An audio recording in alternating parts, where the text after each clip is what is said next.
Petrus Petitus de Amazonibus Dissertatio, Episode 6.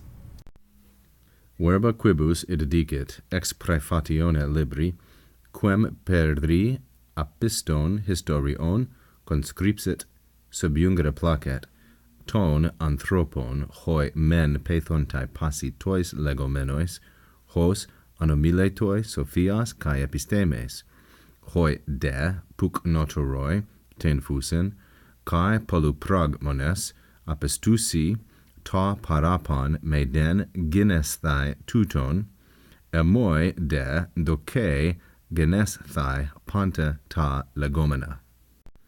Petitus continues now with his quotation from and reliance upon Petrus, the 5th century B.C. Byzantine scholar of mythology who wrote in Greek.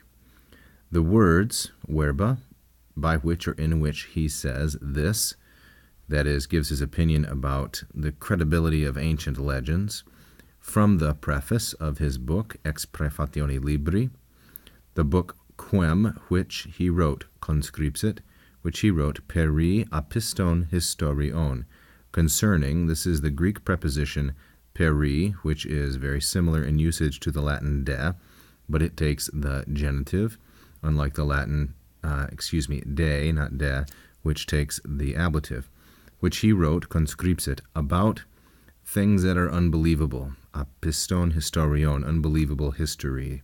Incredibilia is the Latin title, which is usually given to this work. So those words, verba, those words I would like to quote here.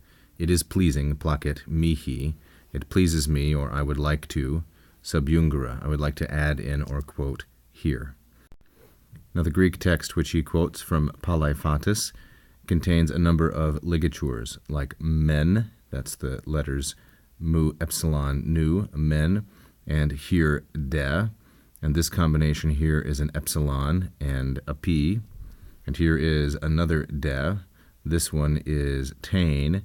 These ligatures are combinations of letters and also abbreviations which were common in the 15th and 16th centuries and are no longer in use. They are relics, you might say. Lest the gracious viewer think that I am showing off or am wiser than I really am, I had to do a fair bit of study in order to be able to read through the Greek with these ligatures as quickly as I did. So now what does it mean?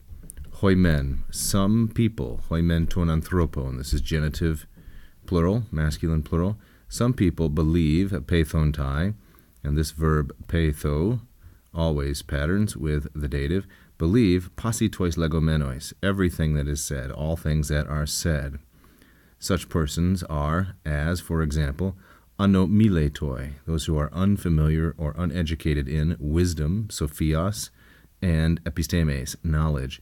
Both of these, sophias and epistemes, are feminine, singular, and genitive, because they're going with this adjective anomiletoi, which takes a partitive genitive.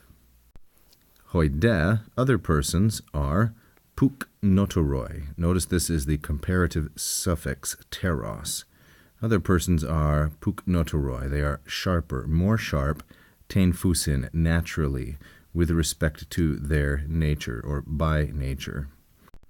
We might represent this in Latin as secundum naturam, perhaps, or a natura, and they are polupragmones, that is, they are more experienced, more wise in the ways of the world. They, apistusi, they do not believe, apisteo, they do not believe, ta parapon, that is, ta and parapon, this definite article with the adverb, it means everything altogether. So then, they do not believe, apistusi, that the whole of it happened.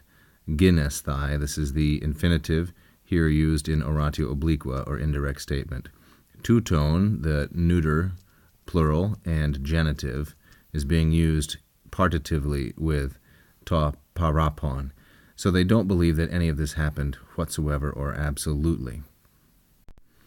Emoi de, but to me, as I see it, but to me it seems likely, or it seems probable, seems correct that panta ta legomena, that all the things that are said, all the reports, genesthai, happened.